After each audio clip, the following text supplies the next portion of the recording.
Doctor Palvai Harish గారు. Doctor Palvai Harish గారు. Sir Karimnagar జాతీయ రహదారి గురించి చర్చకు వచ్చిన సందర్భంగా కాంగ్రెస్ సభ్యులు మాట్లాడినారు. అదే అంశానికి సంబంధించిన ఒక సప్లిమెంటరీ క్వశ్చన్ మంత్రి గారిని మీ ద్వారా అడగదలుచుకున్న అధ్యక్ష. హైదరాబాదు కరీంనగర్ రామగుండం రాజీవ్ రహదారి 2012-13లో కట్టినాం. ఇవాళ 20-30 మంది ఎమ్మెల్యేలం రోజు అదే రోడ్డు మార్గాన నియోజకవర్గాలకు పోవాలి. ఎంత ప్రమాదకరంగా ఉంది అనేది మంత్రి గారికి తెలుసు, శ్రీధర్ బాబు గారికి తెలుసు, అందరికీ తెలుసు. పెద్దపల్లి టౌన్లో ఎంటర్ అయితే 1 గంట సేపు పడుతుంది ఈ మూల నుంచి ఆ మూల పోవడానికి.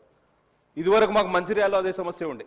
కానీ Mancherial to Maharashtra 363 national highway number 363 వలన ఇవాళ మంచిర్యాలకు బైపాస్ అయిపోయింది. మేము మంచిర్యాల నుంచి కాగజ్నగర్ పోవడానికి ఇదివరకు 2 గంటలు పట్టేది, ఇప్పుడు 30 నిమిషాల్లో పోతున్నాం. నేను ఒక్కటే అడుగుతున్నా, స్టేట్ హైవే నెంబర్ 1 ఇది. హైదరాబాద్ చాందార్ రోడ్లో భాగంగా నిజాం వేసిన రోడ్ ఇది. This was the first road build by Nizam. ఎందుకంటే ఆయన రాజ్యం హైదరాబాదు రాష్ట్రం చంద్రపూర్ వరకు ఉండే కాబట్టి బిఓటి కాంట్రాక్టర్కి ఇచ్చి ఇప్పుడు 15 ఏళ్ళు అయింది.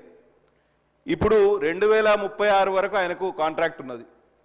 జాతీయ రహదారుల సంస్థను సంప్రదిస్తే రీజనల్ ఆఫీసర్ గారిని, మినిస్టర్ గారిని, గడ్కరీ గారిని సంప్రదిస్తే మీరు ఆ కాంట్రాక్టర్ కంపెన్సేషన్ ఇచ్చి ఆ రోడ్డు మాకిస్తే, లేకపోతే ఆ రోడ్డుకు ఆల్టర్నేటివ్గా Hyderabad Raipur corridor it's already notified. అధ్యక్ష, ఇది చాలా ఇంపార్టెంట్. ఉత్తర తెలంగాణ డెవలప్ కావాలంటే మనకి ఇది జీవనాడి. ఈ కాంట్రాక్టర్కు కాంపెన్సేషన్ ఇప్పియండి. దానికి సమాంతరంగా 4 లేన్ల జాతీయ రహదారి అవసరం మనకు. అక్కడ మాకు మంచిర్యాల వరకు, మంచిర్యాల నుంచి మహారాష్ట్ర వరకు అయిపోయింది 6 లేన్.